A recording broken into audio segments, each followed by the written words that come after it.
but I'll try. I first met Alex in Tel Aviv in 1971, many years ago. I heard about him from Elisha Pazner. 1972. Elisha was his classmate from the Hebrew University MA program. Now, the three of us were one of the first U.S. university-trained economists at Tel Aviv. And Alex is, of course, from MIT. Elisha was from Harvard. And I was from Chicago. And I still remember this exciting period where the three of us were useful in building up the new economics department in Tel Aviv.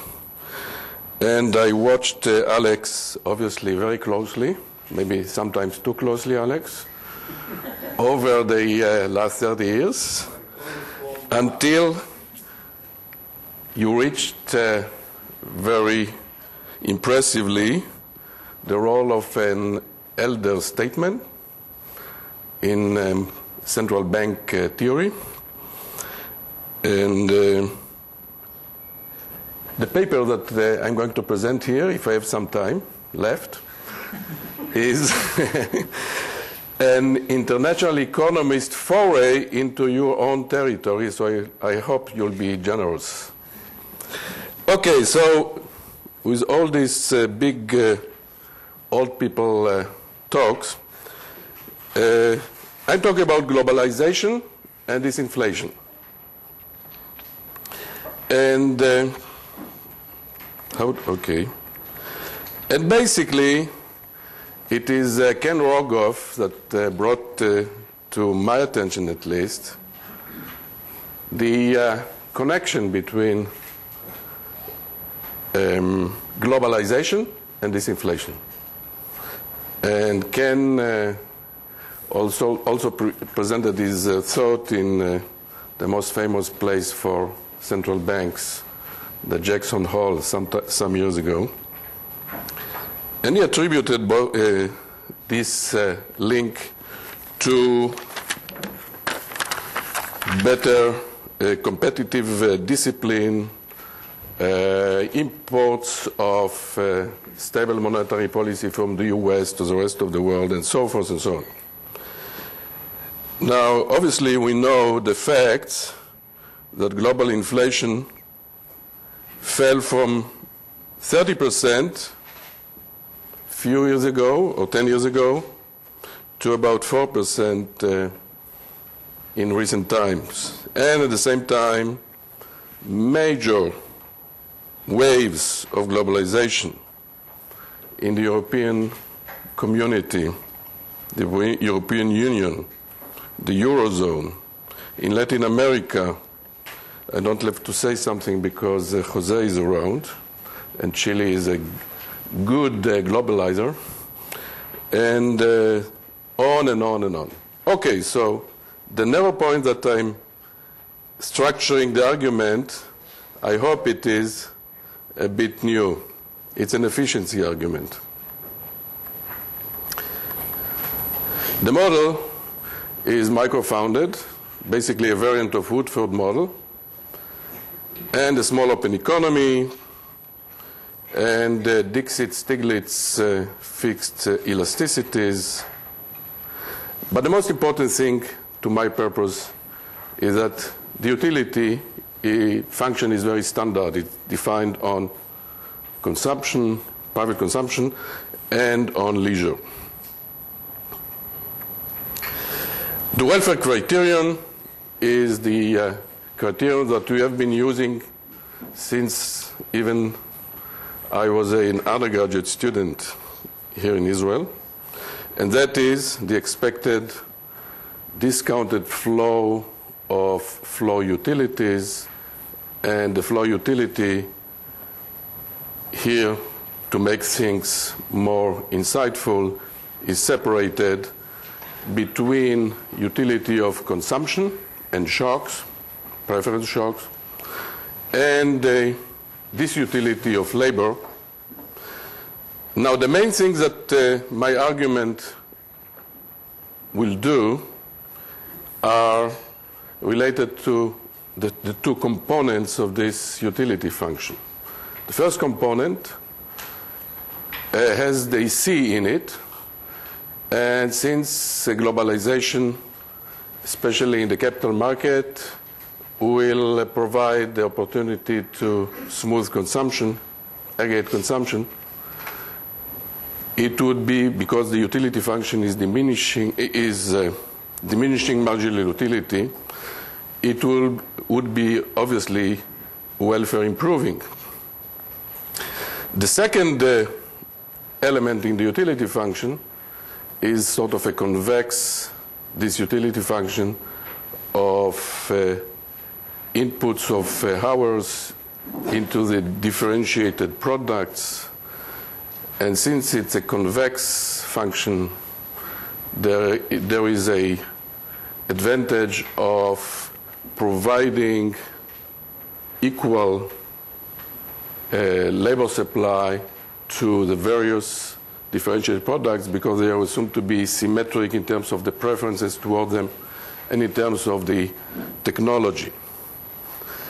So, given that, we use the wonderful concept of Woodford to transform the original utility function in a quadratic approximation. So from arguments of C and H into the arguments of inflation surprise and output gap. So basically, the punchline of the theory is that if we look at the quadratic approximation of the utility function,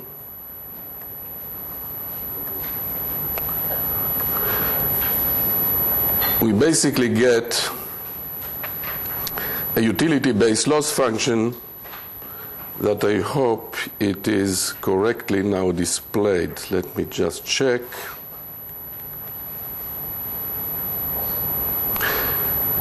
And so just take a look at it, but then I would like to move to the intuition behind what the argument is. So the main forces that we are fleshing out is obviously the consumption smoothing role of capital market globalization, and the role of international trade, which is a bit more subtle in this particular model.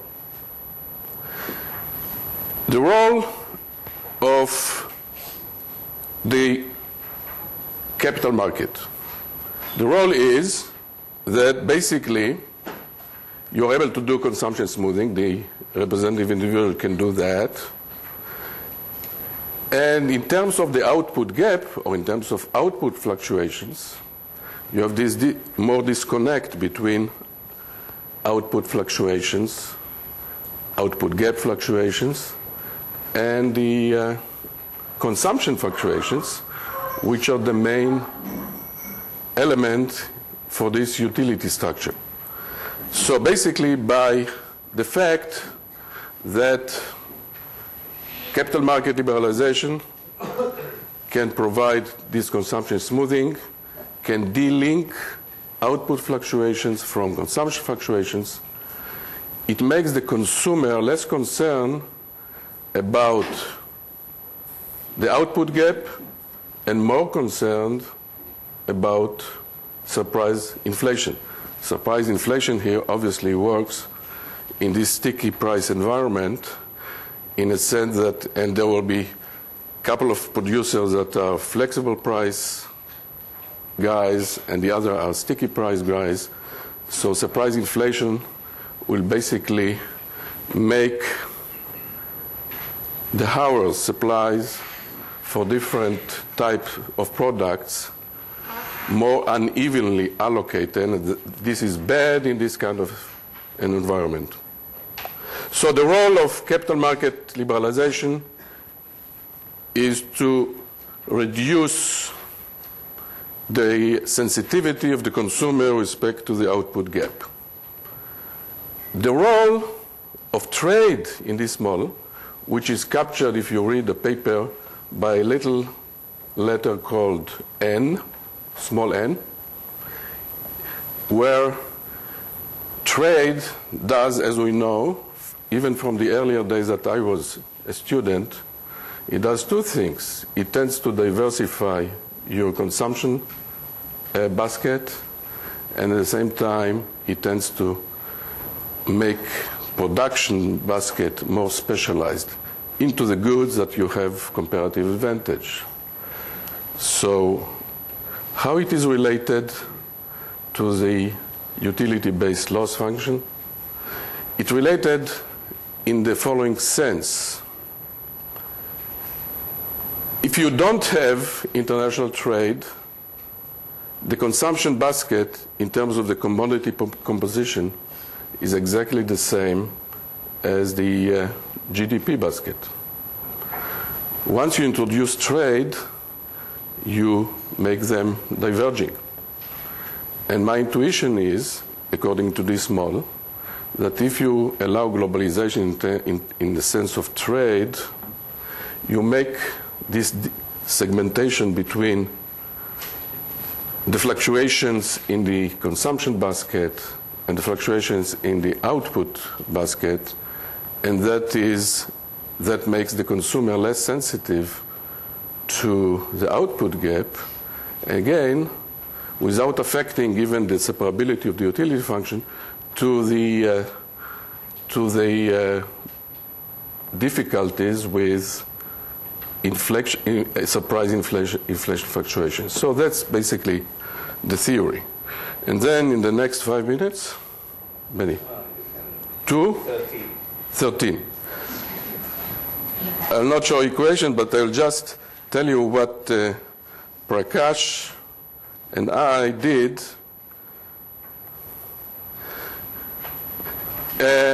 empirically.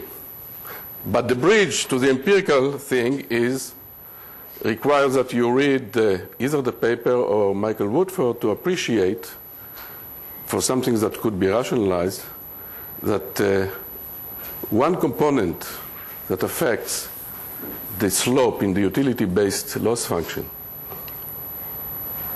is the ratio between inflation surprise and output gap that usually we attach to the aggregate supply, but it's brought into the utility-based loss function because conceptually you can understand that you go through the aggregate supply block when you build in the transformation between consumption and hours worked into a concept like the output gap, which features in the loss function. So what we did, and actually, if you just believe in one period discretionary monetary policy based on our model, it's basically this equation that is shown here that you have in terms of the equilibrium after you incorporate monetary policy as well as the aggregate supply block of the economy. You get this relationship between equilibrium inflation surprise and the output gap. And you can see that SR, sacrifice ratio, is one element of that. And the globalization, if you read the paper, affects in a systematic way the SR. So basically our empirical approach is to find out whether more globalized economies have lower SR. I have to find what is in the numerator and what is in the denominator. So if I say lower and it is actually higher, forgive me. Okay, but it's affecting it in the right way. Anyway, So our empirical approach is captured in these results in this table. Let me get into it. Okay, right there.